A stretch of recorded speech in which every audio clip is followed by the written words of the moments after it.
Roll number 22। Yes sir. Roll number 24। Yes sir. এরপরেই শেষবারের মতো বন্ধ হলো হাজিরার খাতাটা। হয়তো পড়ে থাকবে লাইব্রেরির কোণে এক ধুলো মাখা শহরে। হয়তো ওই খাতাটা আর কোনোদিন খুলেও দেখা হবে না। ধুলো জমে জমে পৃষ্ঠাগুলোও পূরণ হতে থাকবে। সেখানে জড়িয়ে থাকবে 10টা বছরের মায়াজালে ছিন্ন করা সেই আবদ্ধ পৃষ্ঠাগুলা। কিছু নাম আর তার সাথে জড়িয়ে থাকা জীবনের সকল উষ্ণ স্মৃতিগুলা।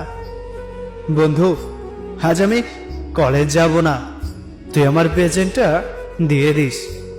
তখনই স্যারের হাতে ধরা খেয়ে কান ধরে দাঁড়িয়ে থাকা।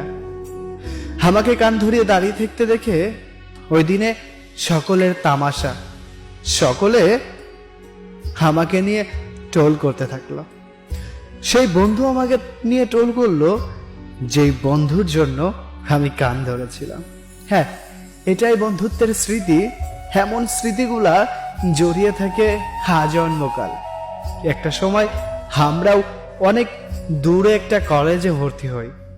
সেখানে গিয়ে নতুন নতুন কত বন্ধু হয়, কিন্তু দিন শেষে রাত্রে যখন একাকী নীরবে স্মৃতির পাতায় বিলীন হওয়া স্মৃতিগুলো আবার মনে পড়ে যায়, তখন চলে যায় স্কুল জীবনে। আর তখনই তোদেরকে বারবার মনে পড়ে রে, তোরা শুধু বন্ধু ছিলি না রে। ছোট্টবেলার বন্ধুগুলা নিঃস্বার্থ হয়, বড় হয়ে যখন বন্ধুদের মধ্যে স্বার্থপরতা দেখতে পাই, তখনই বুকটা কেমন যেন ছিদ্র হয়ে যায়। তারপরও চিৎকার করে বলতে মন চায়, স্কুল জীবনের বন্ধুগুলাকে আবারও ফিরে পেতে চাই।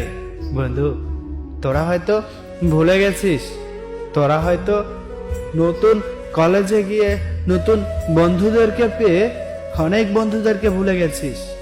হুট করে যখন পথের ধারে তোদের সাথে দেখা হয় না, মনে পড়ে যায় সেই ছোট্টবেলার দুষ্টামোর কথা, মনে পড়ে যায় সেই ছোট্টবেলার আড্ডার কথা, মনে পড়ে যায় সেই ছোট্টবেলায় কতই না পাগলামি করতাম, মনে পড়ে যায় বেতন ছাড়া কত চাকরি না করতাম, কত ছোট ছোট ঘর বানাইতাম, মাটির হাড়ি পাতিল বানাইতাম, আরো কত কিছু। যদি তোদের সাথে এই বিষয় নিয়ে আবার আড্ডা দেই না, আড্ডা শেষ হবে না, আবার মনে হবে আরো একবার ফিরে পাই ওই ছোট্ট ছাত্র জীবন। দেখ, এখনো কিন্তু অতটাও বড় হয়নি, একটা সময় অনেক বড় হব, তোদের সাথেও আর দেখা না করবো।